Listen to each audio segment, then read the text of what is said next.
Hoje nós vamos conversar um pouco sobre um tema bem difícil, mas necessário. E acontecerá nos últimos dias. Eu quero refletir com você sobre uma possível morte do cristianismo e da vida em comunidade.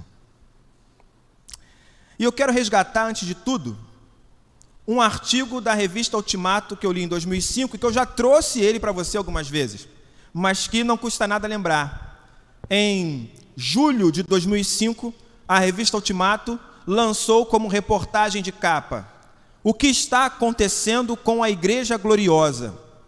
E a revista fez uma série de denúncias. Em 2005, ela disse: o dízimo transformado em dividendos, arrependimento e conversão transformados em festas, culto transformado em show, santa ceia transformada em comes e bebes, força moral transformada em força numérica, a graça transformada em libertinagem, sexualidade transformada em licenciosidade, milagres transformados em marketing, humildade transformada em estrelismo, casa de oração transformada em covil de ladrões, a tenda do encontro com Deus transformada em prostíbulo, templo transformado em para-raios, heterossexualidade transformada em homossexualidade. E essas foram as denúncias em 2005 e a revista está disponível na internet, você pode ler, mas eu quero trazer mais uma vez essas denúncias de 2005 e recentemente,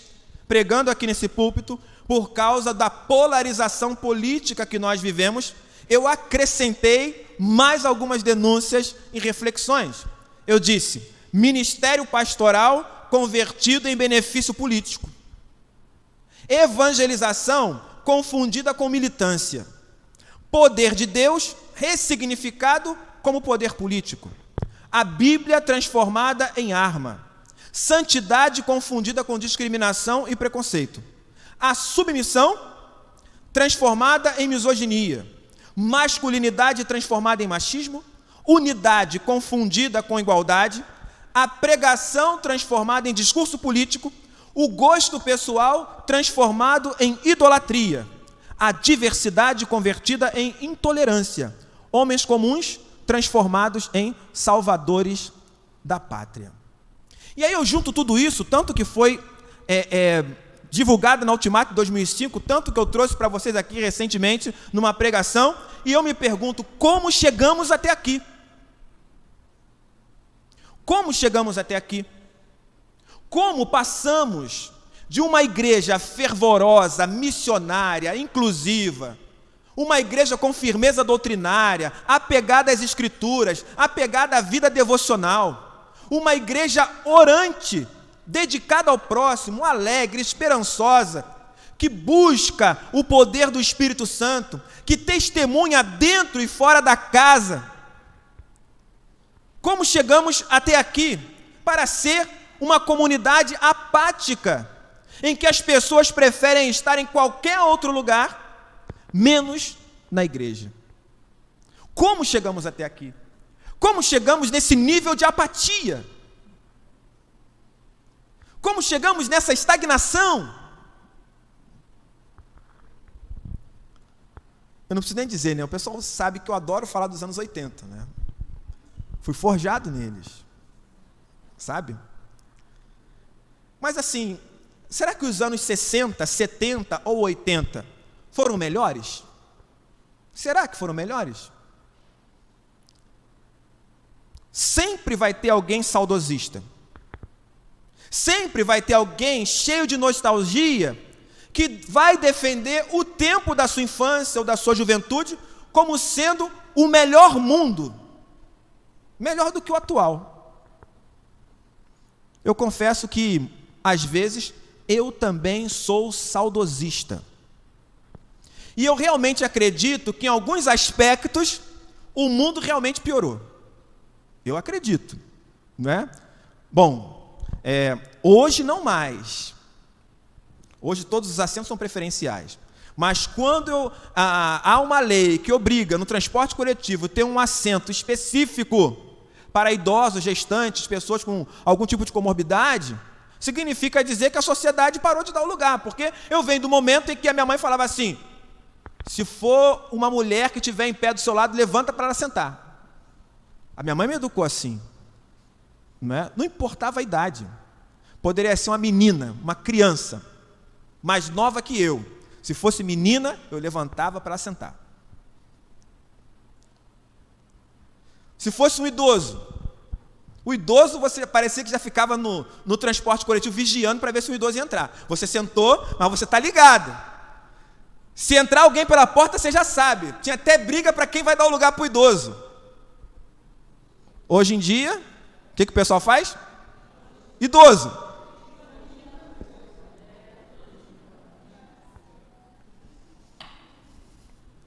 Idoso. Ai, meu Deus. Dona Marlene na rua uma hora dessa, na hora que a gente tem que trabalhar. Será que ela não pode ficar em casa, não? A irmã tem que ir no médico, mas não pode sair no horário que o médico atende. Por quê? Porque o bonito não quer dar o lugar. Então, em alguns aspectos, eu entendo que o mundo piorou, mas eu vou dizer para você, a vida era bem mais simples e difícil nos anos 60, 70 e 80. Mais difícil. Eu vou dar alguns exemplos para você. Quer ver? Era muito difícil encontrar uma Bíblia, não é verdade? Não era difícil encontrar uma Bíblia? Muito difícil. Às vezes levava meses para você conseguir um exemplar da Bíblia. Naquela época. Nos anos 80 era difícil assim. Não tínhamos rádios evangélicas FM na época. Nos anos 80. A única rádio FM que existia, que tocava músicas evangélicas, mensagem, era a Rádio Copacabana, mas a programação dela não era integralmente evangélica. Então eu digo para você, muita gente que está aqui também, eu vi o surgimento da Rádio Melodia FM e comemorei, e vi o surgimento também da Rádio El Shaddai e comemorei.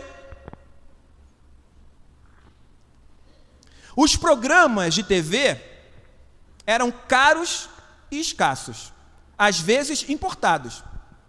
Quem é desse tempo lembra o quê? Jimmy Swaggart, Rex Humbard, e outros pregadores que pregavam em inglês, e havia uma dublagem, às vezes uma legenda, porque não era comum você ter um programa evangélico na televisão. Nem todos possuíam aparelho de rádio e televisão, estou mentindo?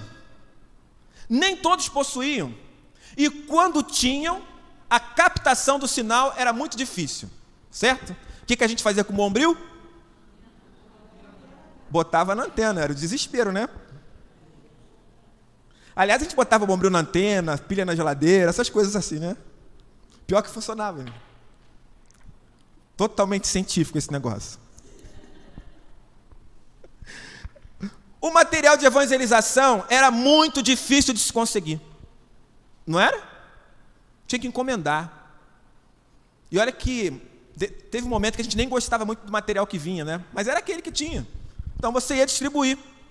Para fazer um ar livre, era preciso muita disposição. Coelho Neto que o diga, né? Porque o pessoal aqui vive dizendo, a gente carregava aquelas caixas lá para o Jorge Tuco, para a Jaqueira, naquele sol quente, dá uma valorizada. Mas era isso mesmo. Era difícil conseguir energia. Você tinha que instalar o teu som, que era precário, pedindo luz para alguém. A energia era difícil, o material era difícil, o som era complicado. Vocês não têm noção. Você acha que o quê? Uma caixa de som dessa aqui é grande e pesada? Você vai se lembrar, nos anos 80, 70 e 80, um amplificador de guitarra da igreja era do tamanho desse púlpito aqui, meu filho. Tinha a parte de baixo que era só o alto-falante, que era isso aqui, e a parte de cima, onde você ligava, tinha que levar os dois. No sol, na chuva, o transporte para as pessoas, tudo era muito difícil. Estou mentindo? Não, né? Não havia internet, web, redes sociais, computadores, celulares, smartphones, tablets, iPods, iPads, iPhone. A câmera fotográfica nem era digital nessa época. Uma transmissão ao vivo era feita através do megafone da igreja, para o terror dos vizinhos. Ou então, caixa de som amplificada na rua da igreja. Era assim que a gente fazia a transmissão ao vivo. As lojas evangélicas eram distantes. As revistas de escola dominical eram difíceis de conseguir. Havia poucos artigos evangélicos, bíblias de estudo, editoras, livros de teologia ou livros devocionais, LP, que o pessoal mais novo não sabe o que é, fitas cassete, que o pessoal mais novo também não tem ideia do que seja, fita de vídeo. Tudo era difícil, demorado e escasso. Não é verdade? Estou mentindo? Quem concorda comigo aqui, levanta a mão. Mas era um ano melhor. Fala aí, cara, que era melhor. Quer ver agora como é que é? E hoje, como é que é? Porque naquela época era muito melhor. Vamos ver hoje. Felipe? É tu mesmo, Felipe. Dá para você tirar uma foto minha daí? Dá? Tira aí.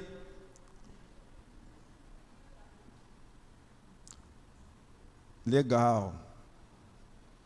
Jaque, dá para você gravar o que eu estou falando? Gravar aí. Pode gravar agora? Luísa, pode filmar? Pode? Cara, um está gravando, outro está filmando, o outro já tirou a fotografia. E se quiser mandar para mim isso agora, dá alguma coisa aí? Qualquer coisa, dá para chegar aqui agora? E isso porque antigamente era muito melhor. Percebeu? Não precisa filmar tudo não, gente. Era só uma demonstração aqui que vocês estão antenados. Se liguem, Felipe. Estou de olho em tu. Irmão, vigia. Entende? Hoje nós temos tudo à mão. Com rapidez, agilidade. Você pode distribuir um banner para milhares de pessoas em menos de 5 segundos nas suas redes sociais.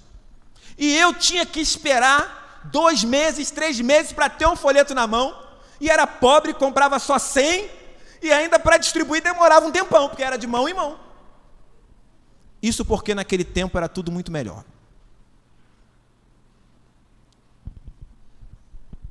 Tem noção?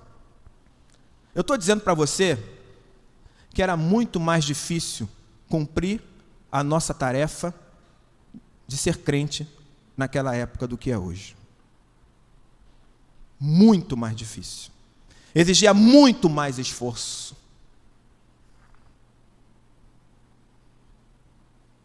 Mas a igreja, ela era um espaço para primeiras experiências e aprendizado.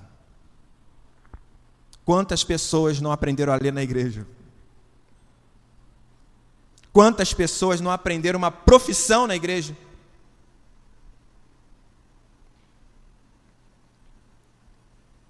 Eu tive um pastor amigo, ele faleceu há um tempo atrás, pastor Valci. A gente estava num grupo falando sobre a igreja e discutindo, né? E falando sobre as falhas da igreja, os problemas da igreja. Falando da igreja presbiteriana, né? Que presbiteriano gosta de falar da igreja presbiteriana. Então, está falando... Valci falou assim, eu não tenho o que reclamar da igreja. Aí eu não tenho o que reclamar, não tenho. A igreja tem defeitos sim, tem problemas sim, mas olha, é por causa dessa igreja que eu estudei, ela pagou meus estudos. Foi essa igreja que me mandou para o seminário. Foi essa igreja que me ajudou a ser um jornalista. Foi essa igreja que me fez conhecer o Brasil todo, porque do lugar que eu venho não teria acontecido nada disso se não fosse a igreja. Eu era para ser um cara perdido se não fosse a igreja. Foi isso que ele disse. Esse foi o testemunho dele. Quando ele falou isso, eu lembrei, eu falei, realmente, se não fosse a igreja também, onde eu estaria? A igreja era um lugar para as primeiras experiências, um lugar de muito aprendizado. Essa é a igreja. Muita gente teve seu primeiro emprego na igreja. Na igreja as pessoas experimentavam alimentos que não possuíam em casa. Lembrou aí agora de alguma coisa? Lembrou de alguma coisa que, de repente, na sua infância, na sua juventude, você comeu porque estava na igreja, porque na sua casa não tinha?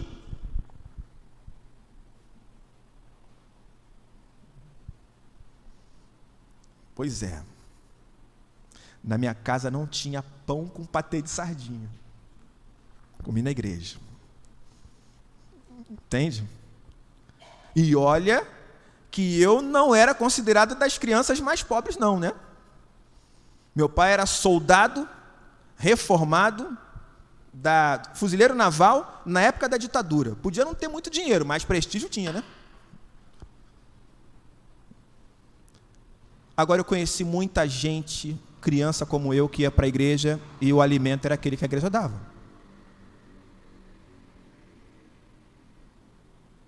Há uns anos atrás, já aqui, eu estava sentado numa mesa, num desses almoços que a gente fazia, né? E eu ouvi uma criança falar para a mãe assim: mãe, a comida aqui é sempre tão boa.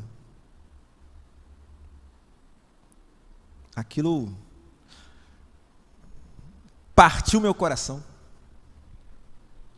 Partiu meu coração. A gente não tem noção do papel importante que a igreja tem na vida de uma comunidade, principalmente das pessoas que não têm muita oportunidade. E talvez você tenha sido uma dessas pessoas que viveu nesse espaço e teve suas primeiras experiências aqui. Eu sou professor hoje, sabe onde eu aprendi a dar aula? Na igreja, cara. Não foi na faculdade não, foi na igreja. Quando eu fui para a faculdade, eu já dava aula na igreja, há muito tempo. Eu já fazia plano de curso, plano de aula. Na igreja eu aprendi tudo isso. Na igreja. Que é uma experiência mais recente. Quando teve a pandemia, não foi só a igreja que fechou, as escolas também fecharam. Não foi isso? E eu tinha que dar aula online. Sabe qual foi o primeiro lugar que eu aprendi a fazer isso, a dominar essas tecnologias? Na igreja. Foi aqui. Eu aprendi aqui quando teve o boom na escola, eu já estava com meio caminho andado. Ai, ai. Na igreja as pessoas olhavam a vida com outros olhos, se divertiam, incluíam, interagiam. A igreja era o lugar do ping-pong, do totó, do futebol de salão, do vôlei. A igreja era esse lugar, cara. Apesar de toda a dificuldade. Em um mundo de precariedade, a igreja era o lugar de partilha, amor e fé. Lotada de crianças, lotada de adolescentes, lotada de jovens, adultos. E a maioria das pessoas escolhia a igreja para começar, consolidar ou terminar a vida. Escolhiam a igreja. Começar. Nasceu para a igreja. É batismo e tal, não é isso? É igreja. Consolidar. Vai casar. Igreja. Todo mundo casava na igreja. Ou quase todo mundo, né? Casava na igreja. Independentemente de ser igreja evangélica ou não, todo mundo queria entrar na igreja. Terminar alguma coisa. Eu estou falando de quê? Morreu, irmão. O que acontece? Igreja. Era assim. Está entendendo a importância da igreja? E aí eu me lembro das palavras de Jesus para Pedro lá em Mateus 16, porque Jesus disse a Pedro: edificarei a minha igreja, e as portas do inferno não prevalecerão contra ela. As portas do inferno não prevalecerão contra ela. Ou seja, porta do inferno lembra morte. Eu vou edificar e ela não será destruída.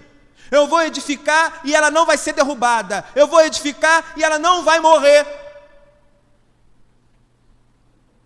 E ele disse para Pedro: o que vocês ligarem na terra terá sido ligado nos céus, e o que desligarem na terra terá sido desligado nos céus. Me dá uma aflição quando eu vejo esse versículo. Por quê? Porque talvez nos últimos dias a gente esteja desligando mais coisas no céu do que ligando.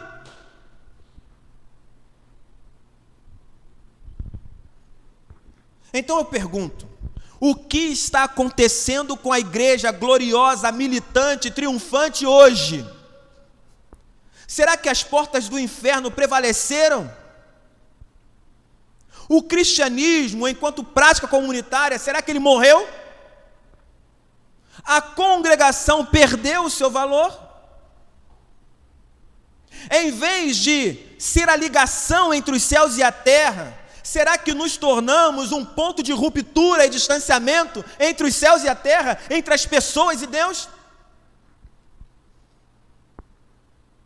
Pessoas, famílias e comunidades desconectadas, alheias ao reino de Deus. Será que a igreja é isso hoje? O que está acontecendo com a igreja hoje?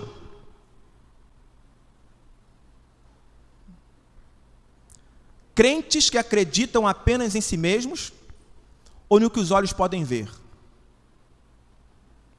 Orantes que só fazem orações quando estão em dificuldades? Testemunhas que não experimentam o evangelho diariamente? Cristãos que não sabem muito bem quem foi o Cristo? Professores que não estudam a Bíblia, nem leem livros que fortaleceriam seu ensino? É aquela lidinha rápida para poder dar aula. Músicos que não buscam a inspiração poética e a iluminação do Espírito Santo todos os dias.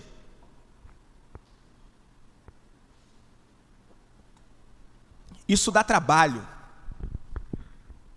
E aí eu abro um parênteses aqui para os músicos, né? Porque a gente sequer lê a letra do que vai cantar antes de fazer isso. E eu não estou preocupado só com a teologia, não. Eu estou preocupado com você que vai interpretar a música de alguém, tentar desvendar qual foi o sentimento e a intenção do compositor quando ele escreveu. Porque às vezes o compositor escreveu uma letra e ele fez uma música que ele quer levar você a uma profunda introspecção. E na hora de tocar, você mete um sambinha nele. Nada contra fazer arranjo de música, mas preste atenção.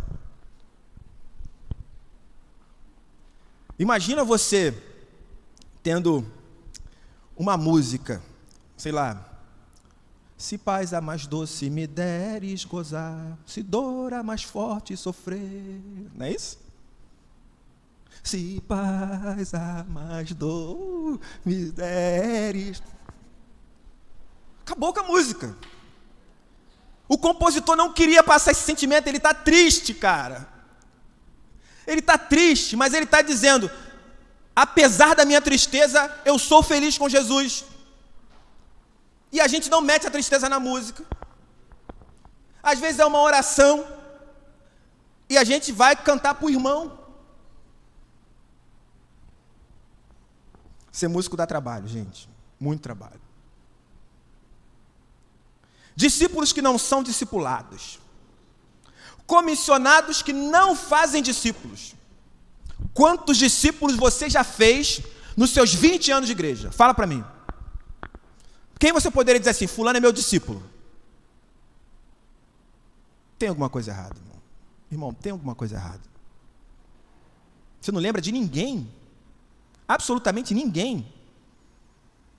Tem alguma coisa errada. Porque você deveria levantar a tua mão agora e falar assim, pastor, o meu filho é meu discípulo. Pelo menos ele. Mas se nem o seu filho é seu discípulo, filho, ninguém mais vai ser, né? Comissionados que não fazem discípulos e querem que a igreja cresça. Né? Como?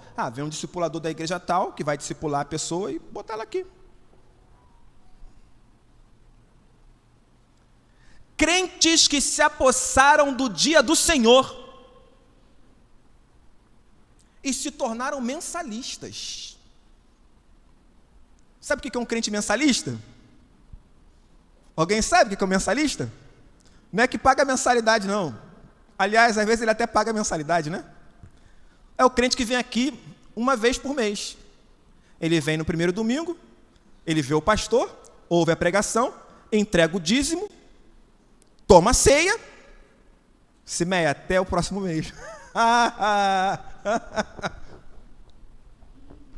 Mensalista, entendeu? Tem irmão que não é mensalista, não. Tem irmão que ele já tem os domingos certos de vir, entende? Ó, o mês tem 4 domingos.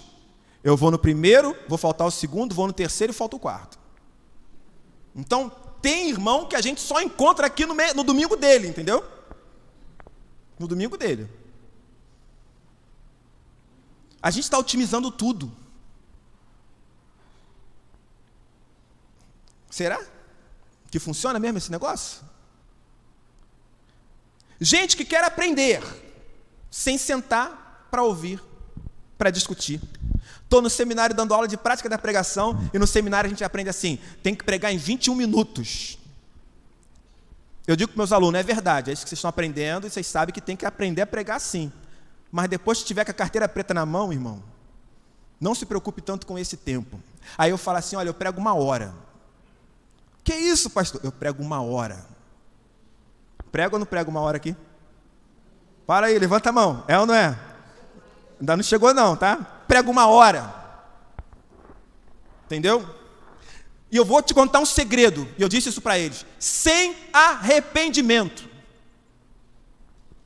Sabe por que eu prego 1 hora sem arrependimento?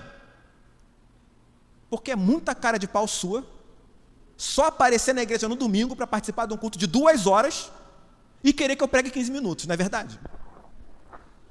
Você quer 15 minutos da sua semana de palavra. Você não vem à escola dominical, você não participa do estudo bíblico semanal, você vem no domingo e quer 15 minutos de palavra. Você quer aprender o quê, irmão? Então, eu vou pregar 1 hora. Até você aprender. Entende? Sem arrependimento, rindo ainda. Sai daqui do púlpito, Deus, aí, 1 hora. Fiz ficar sentado 1 hora lá meditando na palavra. Entendeu? Aí vocês pensaram assim, não, mas agora tem outro pastor, o pastor Rodrigo vai aliviar. Aí vem o Rodrigo, pega 1h15. Com arrependimento, Rodrigo?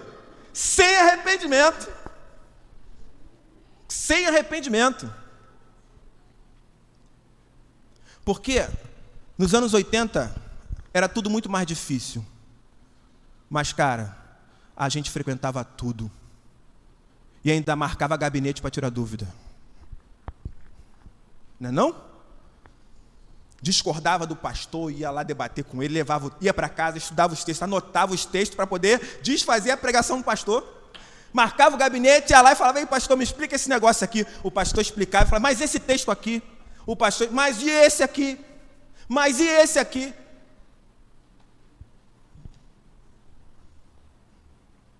Ovelhas que veem o pastor 1 vez por mês. 1 vez por mês.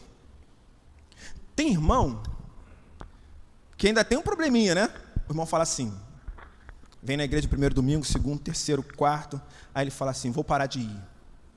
Aí ele não vem um domingo, não vem outro, não vem outro, não vem outro. Sabe para quê? Para ver se o pastor vai sentir a falta dele. E fala ainda. E ainda fala, será que se eu sentiu minha falta? Quando o pastor procura falar assim, até que enfim percebeu que eu não estava indo na igreja, né?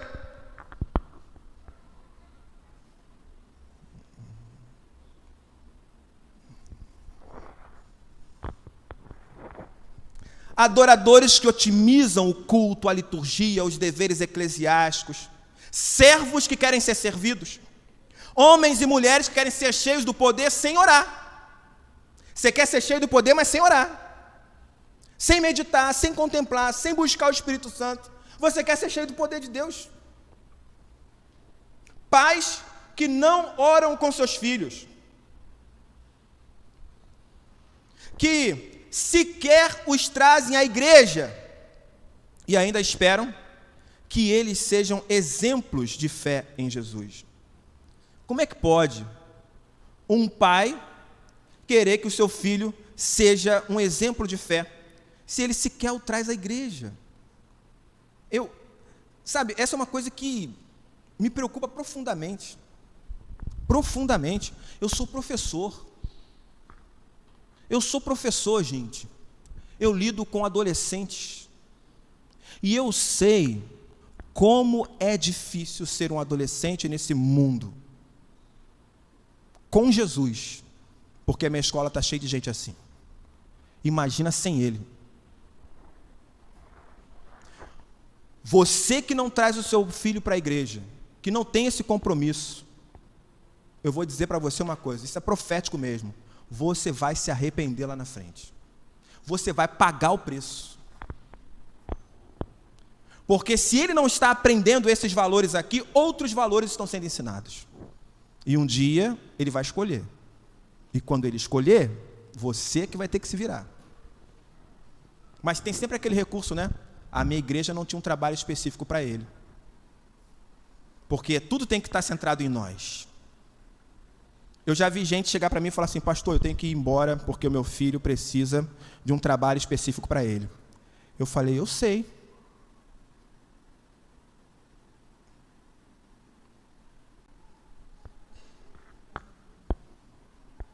E as pessoas foram embora. Eu estava em Guadalupe no meu 2º ano. A pessoa que trabalhava com crianças não ia poder trabalhar aquele ano por causa de uma demanda que ela tinha. E eu tinha filhas pequenas na igreja. Sabe o que eu fui fazer? Quem sabe o que eu fiz? Eu assumi o trabalho das crianças. E eu fiquei 1 ano dando aula para as crianças da igreja. Sabe qual foi a minha maior motivação? Minhas filhas. Porque eu não queria que elas não tivessem esse acompanhamento. E eu vou dizer para você, com todo esse trabalho, eu e Patrícia trazendo elas às igrejas domingo a domingo, a gente ainda tem 2 que não frequentam a igreja. Imagina você não trazendo.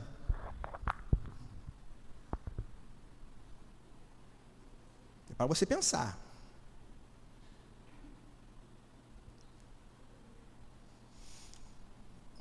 Gente que não consegue parar por 2 horas apenas para ouvir e adorar. Não consegue parar. Gente que agora está conectada aí, está mexendo na rede social, está preocupado com as imagens que estão passando. 2 horinhas só, mas não dá para 2 horas, pastor, meu celular. O dedo é inquieto. Não dá para fazer isso. Gente que não consegue silenciar o coração para receber um pouco daquilo que Deus pode dar.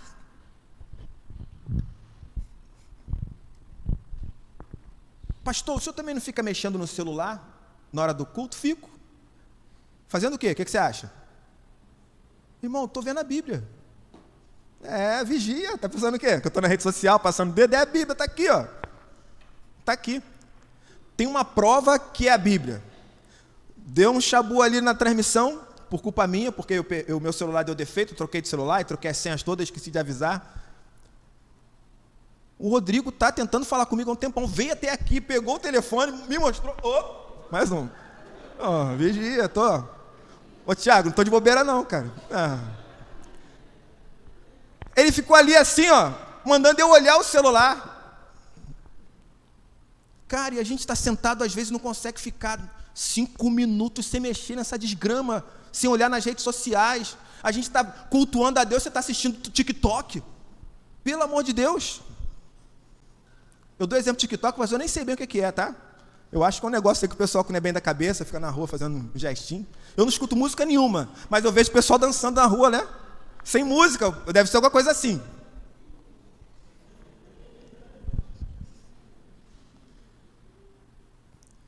Será que as portas do inferno prevaleceram e estamos mais perto da morte que da vida? Em Atos 2, encontramos o seguinte: Os crentes perseveravam na doutrina, na comunhão, no partir do pão, nas orações. Em cada alma havia temor. Muitos prodígios e sinais eram feitos por meio dos apóstolos. Todos os que criam estavam juntos e tinham tudo em comum. Diariamente perseveravam unânimes no templo, partiam o pão de casa em casa e tomavam suas refeições com alegria e singeleza de coração, louvando a Deus e contando com a simpatia de todo o povo, é o que diz o texto. Lá em Atos 4:32 diz que da multidão dos crentes era um o coração e a alma. Tudo lhes era comum. Com grande poder os apóstolos davam testemunho, e em todos eles havia abundante graça.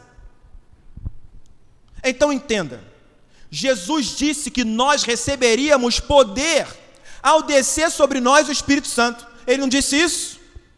Ele disse isso. Fomos revestidos, batizados e cheios do Espírito Santo, a fim de termos coragem, ousadia, fé e poder para testemunhar em todos os lugares que estivéssemos, dentro e fora da comunidade. Se nós estivermos juntos, unidos, reunidos, com fé, esperança e amor, as portas do inferno jamais prevalecerão sobre nós. O Pai, o Filho e o Espírito Santo habitam em você. Você é templo do Deus vivo. Então pare de ser um espaço de adoração para outros deuses. Sejam eles coisas, pessoas, circunstâncias, cesse isso. Você é templo do Deus vivo. Pare de servir e adorar a si mesmo. Comece a deixar o Espírito Santo sair para transformar a realidade ao seu redor. Começando com a forma como você vê a si mesmo, como você lida com o mundo. Deixe o fruto do Espírito dominar suas ações. Esse é o momento.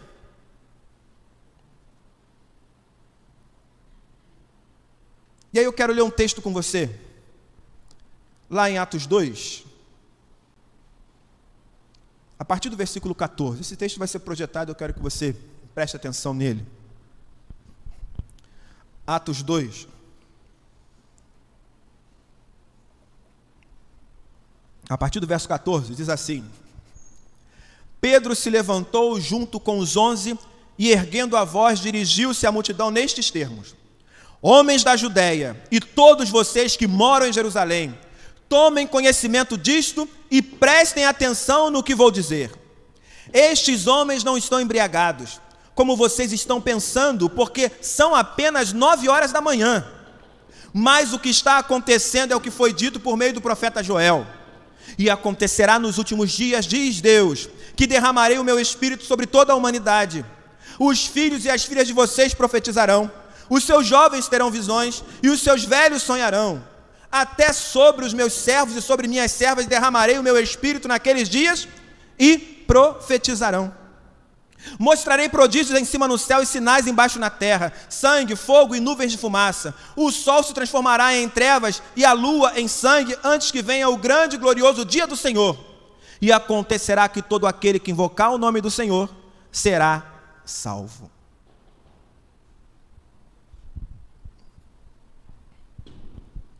Lucas escreve esse texto, narra esse episódio. Lucas fala sobre as primeiras comunidades cristãs, como elas exerceram o seu ministério em Jerusalém, na Judéia, Samaria e até os confins da terra. E ele diz que foi no poder do Espírito Santo, na companhia do Pai e na autoridade do Filho. Eram dias difíceis, mas os primeiros cristãos permaneceram fiéis à sua missão.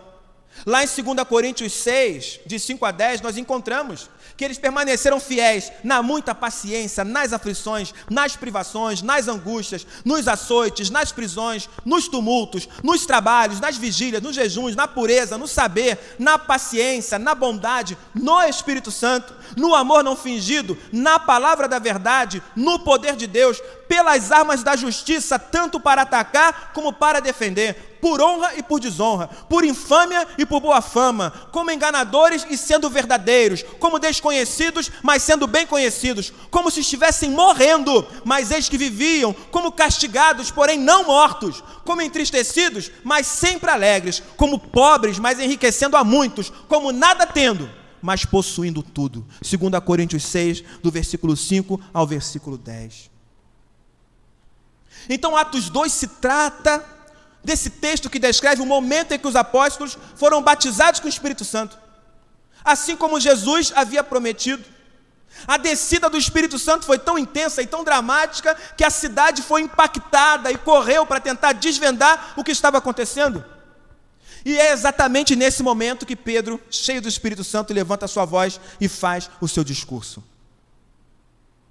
Prestem atenção no que vou dizer, disse Pedro. Prestem atenção no que vou dizer. E ele diz: e acontecerá nos últimos dias, diz Deus, que derramarei o meu Espírito sobre toda a humanidade. O que é que Pedro está dizendo que iria acontecer nos últimos dias? Deus iria derramar do Espírito. Se ele lê Joel, cita Joel e diz o que está acontecendo, o que foi profetizado, ele está dizendo: entramos nos últimos dias.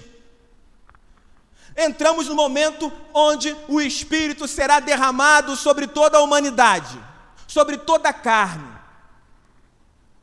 Se tem uma característica que devia ser marcante no nosso mundo hoje, é o derramamento do Espírito sobre nós. Não é a apatia, não é a estagnação, não é a indiferença, não é a frieza, a mornidão. Deveria ser o derramado do Espírito Santo sobre nós.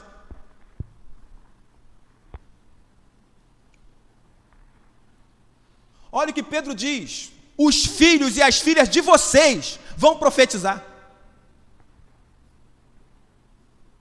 Você tem noção do que é isso aqui? É como se Pedro estivesse dizendo: Patrícia, a Bianca, a Amanda e a Júlia vão profetizar. É como se dissesse para Giane: Giane, seus filhos vão profetizar. Os seus jovens terão visões. Os jovens dessa igreja têm que ter visões dadas por Deus para a vida, em relação a tudo. Pastor, já passou meu tempo, não sou mais jovem. Meu irmão, você vai sonhar então.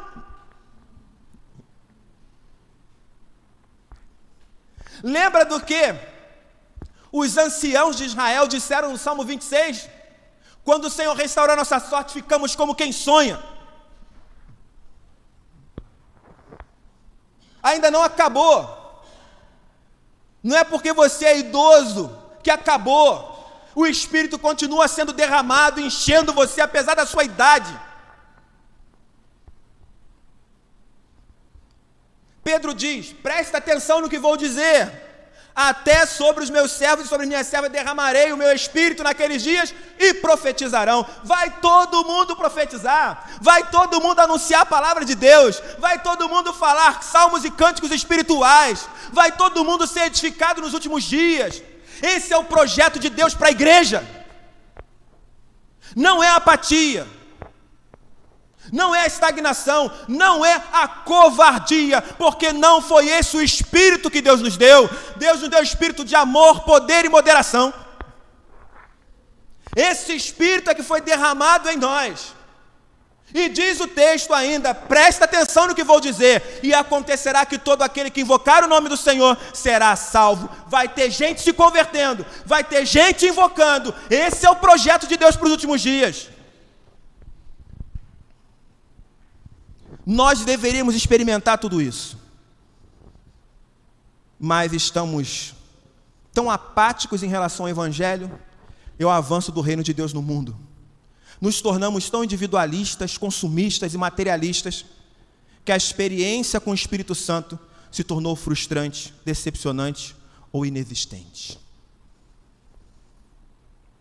Somos como um carvão que um dia foi inflamado, mas que gradativamente se esfria. Sal que só serve para a estrada.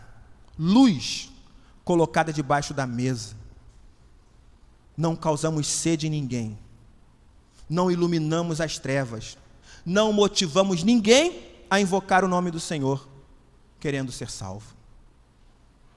Estamos perdidos e sequer admitimos isso. A vida em comunidade está na UTI, em coma, quase morta. E nós somos os únicos responsáveis por isso. Os únicos. É hora de você se deixar queimar, inflamar. Reavive o dom de Deus que está em você. Hoje, agora, porque já estamos nos últimos dias.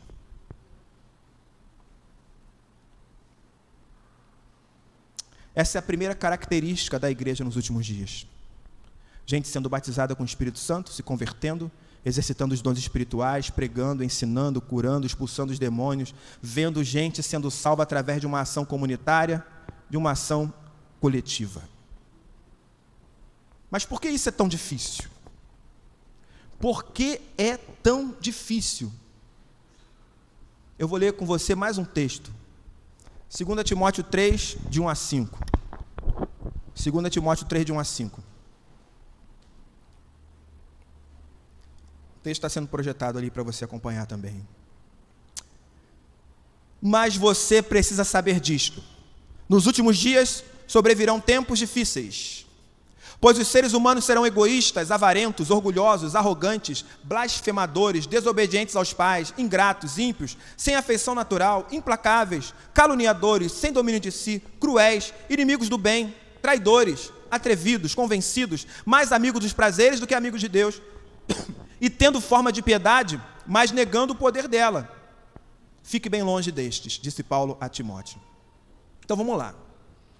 Pedro fala que nos últimos dias vai ter um grande derramamento do Espírito Santo. Paulo diz que nos últimos dias vai ter o quê? Esfriamento.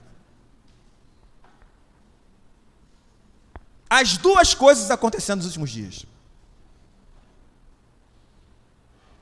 Eu sei que muita gente pega esse texto de Paulo a Timóteo e começa a fazer a transição nós-eles, né? Ou seja, Paulo está falando deles, dos não crentes. Não, Paulo está falando dos crentes. E também dos não crentes. Ele fala dos dois. Entende? Ele fala de pessoas de fora da comunidade, mas também de irmãos na fé, de gente que tem aparência de piedade. Olha isso. Se tem aparência de piedade, mas nega o poder de Deus, não é gente de fora, é gente de dentro. Esse esfriamento está lá fora, mas também está aqui dentro, é isso que ele está dizendo, nos últimos dias. Paulo descreve as ações do ser humano. Pedro fala sobre a ação de Deus derramando o Espírito. Paulo ressalta a deterioração do ser humano e da humanidade nos últimos dias. Como é que isso acontece? Como é que a gente sai de um derramamento do Espírito para um estágio de frieza? Paulo diz lá em Romanos 12, não vivam conforme os padrões deste mundo, mas deixem que Deus os transforme pela renovação da mente. Quando você se deixa moldar por esse mundo de frieza, de egoísmo, quando você aposta todas as suas fichas nesse mundo, esse mundo muda você. Esse é o sentido da lei da semeadura. Lembra dela? Tudo que o homem semear, isso também ceifará. Paulo está dizendo o seguinte: se você semear para a carne, o que você vai colher? O que é da carne. Se você semear para o Espírito, vai colher o que é Espírito. Como é que a gente chega nesse estágio de frieza, de apatia, não semeando para o Espírito?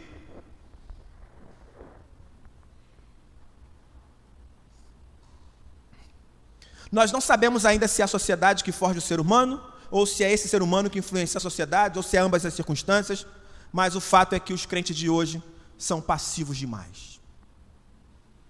Você é passivo demais.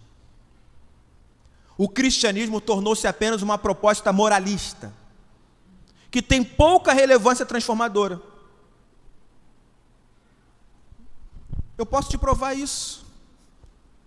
Quantas coisas você fazia antes de ser crente que você continua fazendo?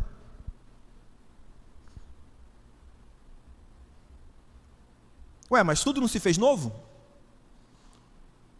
Por que você continua fazendo? Porque tudo não se fez novo. Tudo não. Nesse sentido, das nossas práticas pecaminosas, a gente gosta do pecado, a gente gosta da desobediência, e a gente não muda algo que é prazeroso para nós de uma hora para outra. Então é mais fácil você criar uma lista e ser moralista e a pessoa segue a lista e está tudo certo. O resultado vai ser apostasia ou hipocrisia. É o que Paulo diz também lá em 1 Timóteo 4. Ora, o Espírito afirma expressamente que, nos últimos tempos, alguns apostatarão da fé, por obedecerem a espíritos enganadores e a ensinos de demônios, pela hipocrisia dos que falam mentiras, que têm a consciência cauterizada. Percebe isso que ele está dizendo? Agora olha para Jesus. Jesus impactava o povo com suas palavras e ações. Olha para as primeiras comunidades cristãs. Elas fizeram o mesmo. Não há passividade no reino de Deus. Se a igreja quiser ser triunfante, ela precisa, antes de tudo, ser o quê? Militante. E eu não estou falando de militância política não, tá? O significado de militante é aquele que milita, que luta e combate, aquele que defende uma causa ou uma ideia ativamente, aquele que está em exercício ativo, que desempenha uma atividade. Isso é militância. A igreja militante é aquela que exerce o seu papel no mundo. O crente militante é aquele que exerce o seu papel no mundo.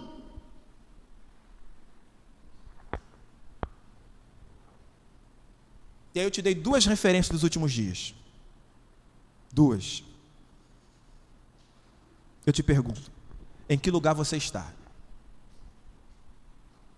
Você está entre aqueles que são cheios do Espírito Santo, profetizam, veem sinais e prodígios, cumprem sua missão?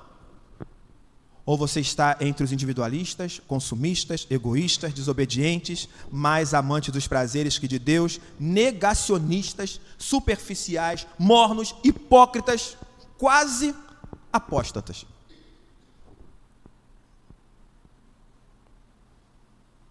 Que lugar você está? Estar em comunidade para você é um peso. Quando chega sábado à noite, você fala assim: amanhã é domingo. Ou quando chega sábado à noite, você fala assim: amanhã é domingo, hein? E aí? Como é que está esse negócio? Quando fala assim, os pastores falam assim: quem sentiu o desejo de orar, pode orar. Como é que é esse negócio? Você fica lá dentro, eu? Ou você fica, tomara que o pastor não peça a gente para orar? Como é que está lá dentro? Você vem para a igreja começar o culto e fala assim: Deus é bom, o pastor vai pregar 10 minutos. É assim que você chega?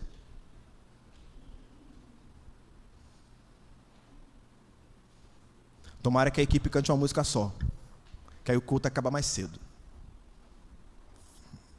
É esse o estado? É?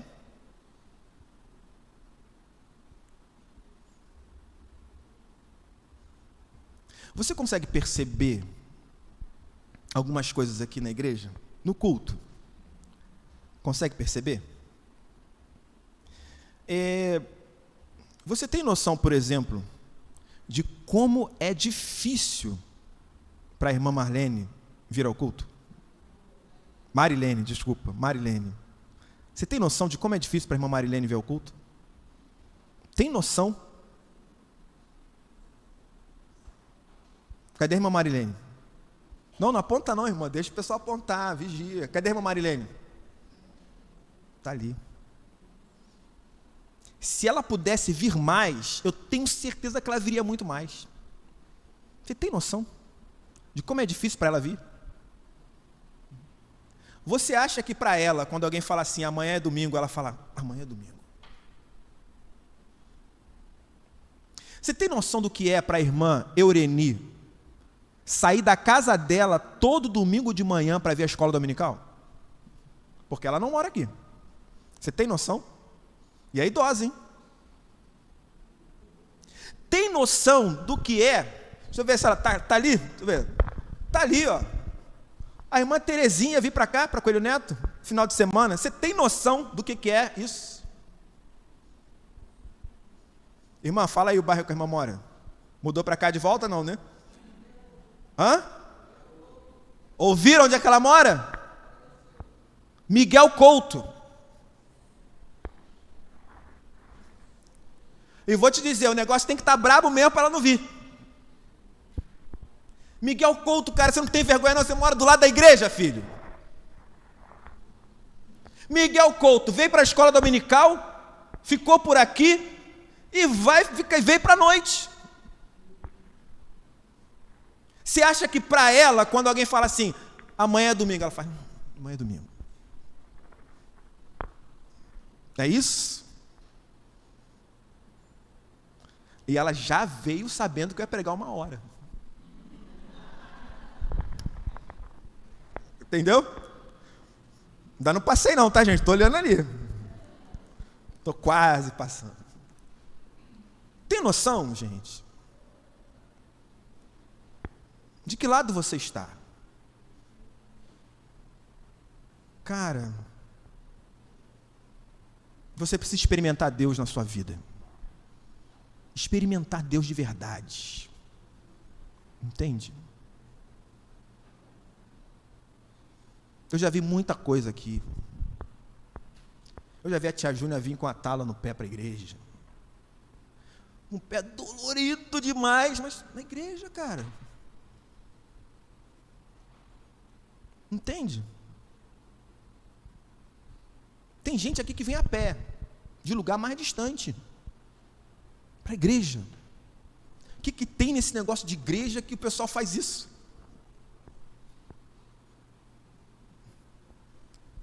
É Deus. Entende? É isso. Nós estamos nos últimos dias.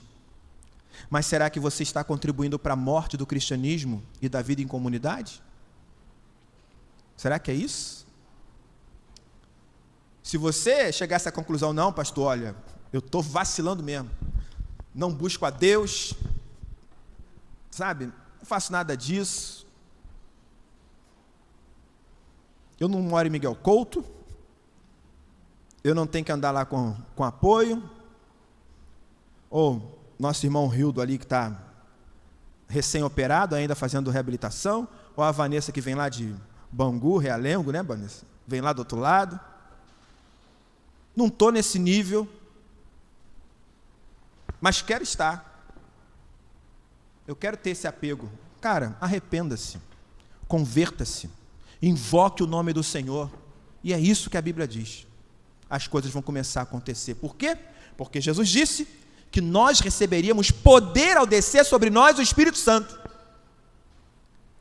Porque fomos revestidos, batizados e cheios do Espírito Santo, a fim de termos coragem, ousadia, fé e poder para testemunhar em todos os lugares, dentro e fora da comunidade.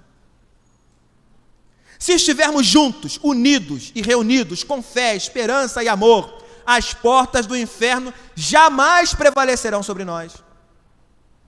O Pai, o Filho e o Espírito Santo habitam em você. Você é templo do Deus vivo. Então pare de ser um espaço de adoração para outros deuses. Sejam eles coisas, pessoas ou circunstâncias. Pare de servir e adorar a si mesmo e comece a deixar o Espírito Santo sair para transformar a realidade ao seu redor. Começando pela forma como você vê e lida consigo mesmo e também com o mundo. Deixe o fruto do Espírito dominar as suas ações. É difícil isso, gente? Quem acha que é difícil aqui, levanta a mão. É difícil, né? É difícil. Mas você pode deixar o seu irmão te ajudar. Não pode? Pode ou não pode? Pode. Não é comunidade? Não é tudo em comum? A sua dificuldade também é a dificuldade do seu irmão. Você pode deixar o seu irmão te ajudar. E como é que ele pode te ajudar? E aí? Como é que a gente pode se ajudar? Me ajuda a te ajudar. Como é que a gente pode se ajudar? Orando, estando ao lado da pessoa, não é isso? Se preocupando com ela, não é isso? O que a gente vai fazer agora então? E aí?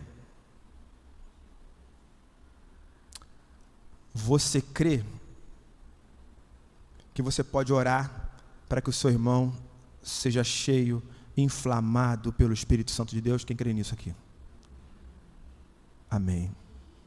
É isso que a gente vai fazer. Você vai se juntar a alguém e você vai orar por essa pessoa e essa pessoa vai orar por você. E você não vai pedir outra coisa que não seja: Deus, enche o meu irmão do Espírito Santo, dá a ele coragem, dá a ele vigor para realizar a tua obra aqui nesse mundo. Amém? Amém? Está muito fraco esse negócio, não acredita nisso não, gente? Amém.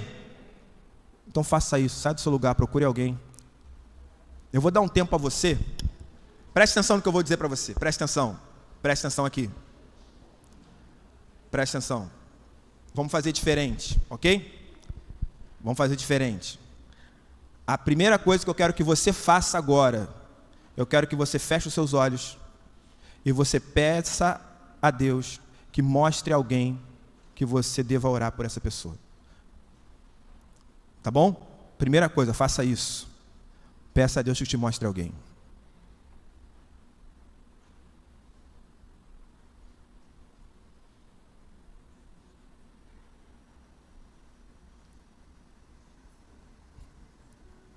Amém? Agora você vai olhar ao seu redor. A primeira pessoa que te chamar a atenção, você vai até ela e vai orar. Olha ao seu redor. Não busque facilidades relacionais. Deixe o Espírito falar com você. Você vai pedir, faça uma oração ao Espírito Santo e peça a Ele que encha o seu irmão com poder, com coragem, com autoridade. Faça isso.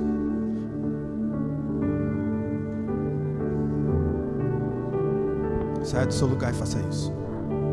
Não tenha pressa.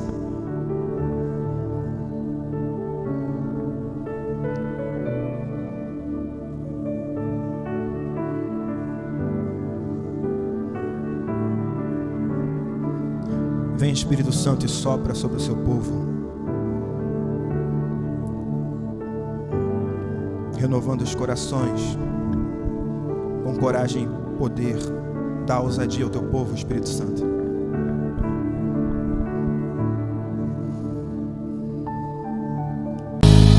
Muito obrigado, Senhor. Muito obrigado, Pai. Obrigado pela tua mão que é sobre nós. Obrigado pelas tuas palavras que nos revigoram diariamente. Obrigado pelo encorajamento, pelo empoderamento. Ó Filho, muito obrigado, porque o Senhor é a nossa razão de viver. O Senhor que tem acompanhado os nossos passos todos os dias e tem nos lembrado o sacrifício que foi feito por nós. Esse amor ousado que nos aproxima do Pai. Muito obrigado. Muito obrigado, Espírito Santo, por passear em nosso meio, por inflamar o nosso coração, por nos encher com a sua presença. Agora, ó Espírito Santo, que o Senhor possa distribuir os seus dons sobre nós, que o Senhor possa nos dar autoridade e poder para continuar pregando o teu evangelho, experimentando o Senhor aqui. Que no nosso trabalho, quando abrimos a nossa boca, a tua presença seja percebida no lugar em que estivermos. Que sejamos usados por ti para abençoar pessoas, para orar por pessoas, para que pessoas sejam curadas, tanto emocionalmente quanto fisicamente. Que nós possamos causar sede nas pessoas através da tua unção. Que sejamos luz no meio das trevas, Senhor. Nós sabemos da nossa fraqueza, da nossa pequenez, mas queremos, ó Pai, mergulhar nas tuas águas. Queremos sentir a tua presença em nós como um vento suave, nos abraçando, nos envolvendo, nos inflamando como fogo. Porque, ó Pai, o teu reino precisa expandir e nós estamos cansados da passividade, estamos cansados, ó Pai, da negligência, da estagnação. Nós queremos ser usados pelo Senhor para transformar vidas. Bendito seja o teu nome, Espírito Santo. Bendito seja o Pai e o Filho. Deus, eu te agradeço profundamente pela vida da Vânia e do Rildo, que vão completar mais um ano de casamento. É uma bênção poder se alegrar com pessoas que se alegram, que são gratas a Ti. Que o Senhor fortaleça cada vez mais esse casal. Deus, a Tua promessa para os nossos filhos, nós queremos filhos apegados a Ti, que profetizem. O Senhor sabe o que nós fizemos quando eles nasceram. O Senhor sabe o que nós falamos aqui na Tua casa, diante do Senhor e de muitas testemunhas. O Senhor sabe o que nós prometemos. Nós dedicamos nossos filhos ao Senhor e nós não aceitamos nada menos do que filhos cheios do Espírito Santo, que falem do Teu Evangelho, que tenham uma experiência com o Senhor. Essa é a nossa oração, Senhor. Essa é a nossa oração, e vamos continuar orando até o Senhor abençoar os nossos filhos. Vamos continuar orando até vermos nossos filhos sendo transformados, resgatados, retornando para a Tua presença, em nome de Jesus. Ó Deus, abençoa aqueles que nos visitam também, que essa palavra tenha sido uma palavra edificante para cada um deles, que eles possam, ó Pai, realmente experimentar o Senhor na sua vida semanal, na sua vida diária. Que bom, Senhor, é estar na Tua casa. É maravilhoso poder estar aqui com os nossos irmãos. É maravilhoso poder ver a Tua presença sobre nós. Nos ajude, Senhor, a fazer a Sua vontade. Em nome de Jesus. Que a graça do Senhor Jesus Cristo, o amor de Deus, nosso Pai, a comunhão, as consolações, o poder do Espírito Santo sejam multiplicados na sua vida, não só hoje, mas até a volta gloriosa, triunfal e certa do nosso Senhor e Salvador Jesus Cristo. Amém.